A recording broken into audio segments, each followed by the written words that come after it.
Tinted paint is exactly that. It's tinted paint. And you know, a lot of times you can have a tinted clear coat. Like basically adding some base coat in clear coat can give you a tint as well. Adding candies in clear coat can be a tint. It's just adding shades. The best way to cut and buff two-stage paint, paper grit compound. Okay, so TJ Rich, first thing I'm going to tell you to do is go here to grab your free Autobody training. I just posted the link. It's going to be like a 85-page downloadable PDF. Okay, as you scan through it, it's full of pictures and videos and all that. You can click color sanding and buffing, and it'll take you to a video on learnautobodyandpaint.com that shows you the step-by-step process on that. So that's going to help you out a lot. Okay, basically you're going to be cutting down with 1,000 grit, maybe 1,200, depending on the situation. If you have a lot of orange peel or not, then you could kind of go down to 1,500 grit, 2,000 grit. You can buff 2,500 grit. You can buff over that as well. If you're doing darker colors, you may want to sand down to 3,000 and then do your buffing. Buffer polisher as a sander. It depends. You could, but you know, not really. I would use a DA sander versus a dual action sander buffer. So I have both of those there. I have a couple of DA sanders over there. And then the orbital, see the orbital polisher sander is more free floating. So if you put a lot of pressure on it, it'll stop spinning. You know what I mean? The DA sanders are more for sanding and they're more hardcore. So it's a different tool altogether. So, you know, I don't know if you want to be using a polisher as a sander. You know, that's for polishing, you know, and for rubbing out, you know, single stage or two stage. Epoxy primer or 2K okay? It depends. If you have a lot of bare metal, I would epoxy, but a little bit, you know, like a phone size or corners of you know, if you're sanding a hood and you got like little corners of metal, 2K filler primer is okay. So yeah, you know, epoxy if there's a lot of raw metal, you know, palm size, a hand size of metal. I mean, you could just put some 2K over it. You'll be fine. You're not going to have an issue with that. So let me know if that helped out. Carlos says, Tony, I hear a lot of painters talk about the sealer. So it is my understanding that you put it over primer. Yes, you can put sealer over primer. And there's different types of primers. There's a primer sealer where you just reduce a 2K filler primer a little bit, 10, 15%, and it becomes like a sealer. So guys, a 2K filler primer is basically a sealer also, right? Because you're sealing everything underneath. And as long as you have enough on it, as long as you cut it down with 400 grit, it's the perfect foundation to put base coat, clear coat right on top of. Okay. But say you do body work and you expose some metal. Okay. You got your 2K filler prime, the whole car is all done. 2K filler prime blocked out, looking great. But then, you know, while you were doing your blocking or DA work, you cut through to some body work. You got some body filler showing, or you got some metal showing or fiberglass showing, whatever you're doing, right? Then you could spray a little bit of sealer on that if you want right before paint. And I recommend a 1K sealer. So you just mix it up, spray a 1K sealer over it. You don't sand that. You don't do anything with that. You just let that dry 20, 30 minutes. It dries pretty quick. And then you could spray your base coat, clear coat on top of that. Okay, there are other sealers where you could literally just seal the whole car. Okay, this is more for high-end custom paint jobs. If you have the extra money and you want to spend the extra time doing it, you can, but it's not necessary. You know, if you have a nicely laid down 2K filler primer that's blocked out and it looks perfect, that's sealed. You could paint directly over that. Used for heavy equipment, will it spray differently? Not No, spray's great. Spray's just like any other single stage. I used heavy equipment AIC single stage to paint my the Good Van project. In the spring, doing in a garage without heat source in southern Indiana, what is the best ambient temperature to spray in? So best all around is anywhere from 75 to 85. That's like ideal. Okay. I wouldn't paint in less than, I would say 55 is on the edge of coldness. 60, I would feel a little bit more comfortable. You know, if you can get your shop till around 60 degrees, but I have painted in 55 back in Texas without any issues. Okay, as long as you can heat your garage up to like 55 degrees, you should be fine. And I would use a medium reducer for everything at that temp, even your clear coat. But if you're shooting anywhere from 75 to 85 to 95, right? 95 is getting hot, especially if you're wearing a suit and you're painting in a booth or whatever, or in a garage, it gets hot. I would use a slow reducer. Okay, slow reducer for your clear coat, slow activator for your clear coat. Yeah, so that's kind of the range. Epoxy on an entire frame and leaving it, or do I have to move to a next step? So you're talking about sealing it. You might as well just paint it. If you want to like epoxy or prime something and leave it, you might as well put paint on it and seal it. So what you could do is epoxy the whole frame and then just put some single stage paint on it. That's going to be better than leaving epoxy bare. You know, epoxy is not a sealer. Paint is a sealer. If you want to talk about the sealed of all sealeds, paint, clear coat, or single stage, that will seal everything from the elements, because epoxy primer, 2K primer is porous and it will absorb moisture. Okay. Moisture is not going to hurt it short term. You could leave it out in the rain. You might get some rain spots on it. It'll dry out. It'll still look funny, but as long as it's dried, you can block it out and sand over it. But it's not a permanent type of seal where you can just let it go. I mean, you can, you know, whatever, but it's not ideal.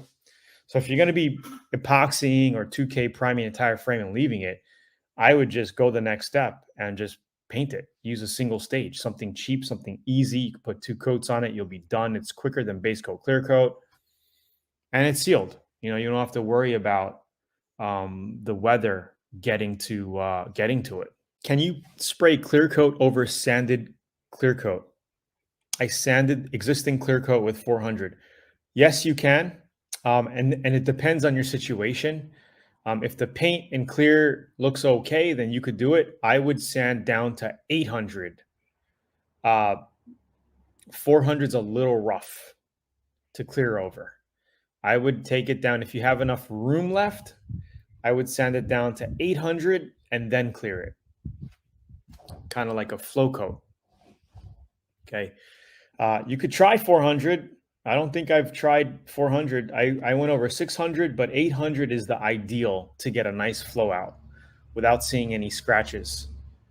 It should cover 400 though. So I don't know, if you want to test it, you can test it. Let me know how that works out for you going over 400, but I would go a little finer. Okay. When applying primers and sealers, do you typically use dark sealers for dark color paints and light for light color paints, or does it matter? Thanks in advance. Hey, you can if you want to. It really doesn't matter. But, you know, you could get coverage closer. So say you're going to be painting a car black and you use a black sealer or a dark gray sealer, right? Your black is going to cover a little bit more easier than if you're going over white. But even if it's white, you're still going to cover. You might have to go over a little extra coat maybe, but you're still going to cover. It really doesn't matter. But if you want to get close to your end paint color and use a darker or lighter sealer, then that's fine. I typically go with a middle, you know, like a medium gray, the gray. This way you can go dark, you can go light over it, really doesn't matter. You know, some people like to do tinted primers. If they're doing a red car, they want to tint their primer red. It's really not necessary because as long as you give it an extra base coat or two, you're going to cover with paint anyway. So base coat, normally 2 coats, clear coat, normally 2 coats. Okay, you could go 3 coats. You might have to go 3 coats with your base coat if it's not covering properly. So base coat's 2 coats, but until you're covered, right? Here's a cool, like a candy paint job I did on. As I'm two-toning my truck, the top will be black metallic. Should I use a black or gray primer sealer? You could use either or, okay? Either or. You'll be fine. What's your opinion on Trinity Starfire paint? I haven't sprayed with that brand in many, many years. It's fine. It's fine. Just use it. Please, can you help me? I want to paint my gun. What? 9mm. Oh, okay. Taurus gun. All matte white with white flakes all over. I'm going to use an electric spray gun. Any advice? So I don't know. Like, I don't really do much with electric spray guns. You might just want to pick up a can of single stage base coat, like just an aerosol. Aerosol will probably do that. It's a little gun, man. I would just get some. You could even get some white plastic dip. It'll come out white. And I don't know. Maybe not plastic dip though. But I would just use a white base coat, a matte white base coat that you can get in an aerosol can. And then you can also get clear, but you're not going to be putting clear coat on it. So just get a matte white aerosol can, man. It'll be better than electric spray gun. 20's acting up. Only spray paint on one side. What could be the reason? Pretty much a dirty air cap that causes that. So double check your air cap. Make sure all the holes are cleaned out. That's the number one cause for your paint not atomizing on any spray gun. For a candy burple color, what is a better base color, gold or silver? Silver. Should I cut with a wool pad or foam pad? Well, when buffing, you can do everything with a wool pad, in the beginning stages, cutting, and then finish off with a foam pad. Foam pad, guys, can burn really quickly if you don't know what you're doing. So just be careful when buffing with foam pads. Foam pads get hot really quick, okay? Especially around corners and edges, and you could melt. Like I've made more mistakes melting and burning paint, clear coat and paint with foam pads than a wool pad. Wool pad a little bit more forgiving. So you want to use your wool pad for the beginning stages of melting your clear coat, with the compound, okay? Basically buffing over 1500 grit to 3000 grit. You could buff with that, okay? Through those. And I like to use the yellow wool pad, a little bit more finer and softer than the white wool pad. Okay, use a yellow wool pad. And then step 2, you can use a fine foam pad to do your polishing and glaze. And that's final. And then you could put a nice spray wax on top of it. I like to use Zen Wax as a water base with polymer coating inside of it. It's a good wax, water-based wax. Unless you guys want to do like a ceramic coating over it, but it's up to you. Pearl, how much is needed for a whole car? It depends on what you think is enough. I mean, it depends on how much pearl you want in your paint job. So you can go with, a 15-gram bag in 3 quarts of clear coat. So say your 3 quarts of clear coat is going to be all the clear that you need. And then if you're doing pearl, guys, you don't have to put clear coat on top of that. You could just mix pearl in your clear coat and then spray 2 coats of clear and you're done. That's what I like to do. Saves a step. You can still buff and color sand that out. The only thing is if you run that, then you're going to have an issue. So 15 to 30 grams in 3 quarts, give or take, is enough for me, for a pearlescent look. You could put more, you could put less. If you put less, you're going to still have a pearly effect, but less, That's why, you could do some test panels and, maybe mix a cup, 8 ounces of clear coat, put a tablespoon, or not a tablespoon would be a lot actually, a couple of grams in there and just see how it looks. It really depends on what you guys, what your end result is for pearl, because you could put a lot of pearl in it, man, and it'll look very pearly. coat on clear versus just going after it. So one tack coat versus one wet or two wet. So I used to do the tack coat back in the day when I started painting a few years into my painting. I knew a couple painters. You know, I was probably 15, 16 at the time. And then I knew some 20-year-old, 30-year-old painters who used to do a tack coat. And then I met some other guys like, screw tire, just go 2 wet coats. 2 wet coats saves a lot of time. It saves 1 trip around the car doing your tack coat. And I changed, and I just been sticking with 2 medium wet coats forever. Just lay it on. Don't worry about the tack coat. You don't need a tack coat.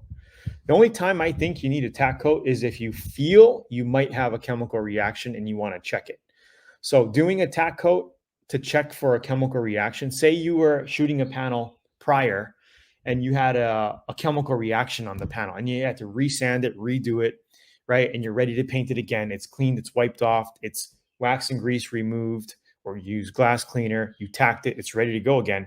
Then I would do a tack coat of my base coat or clear coat, just to see how it lays on. Because usually if you do a tack coat, you'll be able to see, oh, it's separating over here or something. Then you would just keep lightly tacking that area until it covers and then lay it on heavy.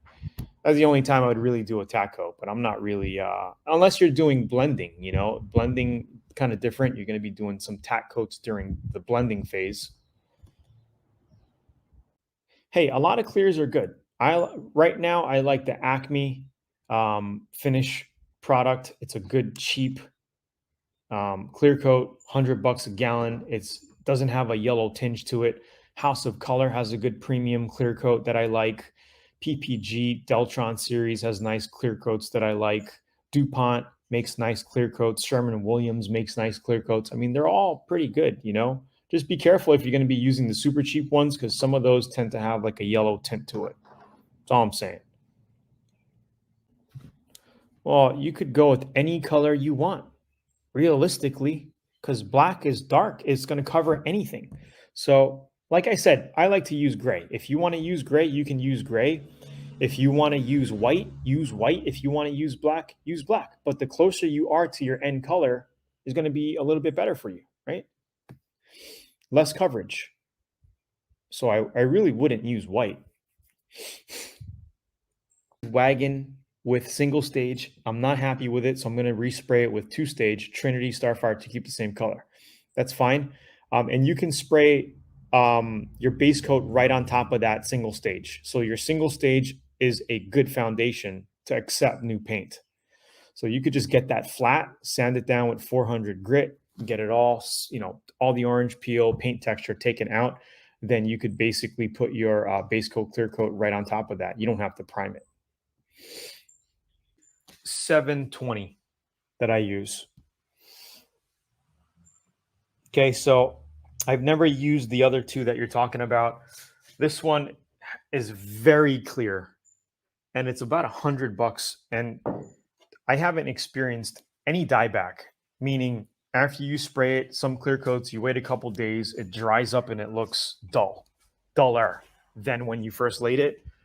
This stuff is cheap. It's probably one of the best clear coats I've ever used. The model numbers there that you have, I don't know if they are a higher version of what I got now or a lower. Do you know? What paint do you use for brake calipers? You can just use any type of single stage or base coat clear coat. Any automotive paint, you'll be fine. Brake calipers don't get that hot. Not like an engine where you got to put heat paint on it. So you could paint brake calipers with base coat clear coat or single stage. I'm actually going to be doing my brake calipers on my Tesla probably in the next couple of months. And I'll see you guys next week. Have a great week. Have a great weekend, and I'll talk to you later. Peace.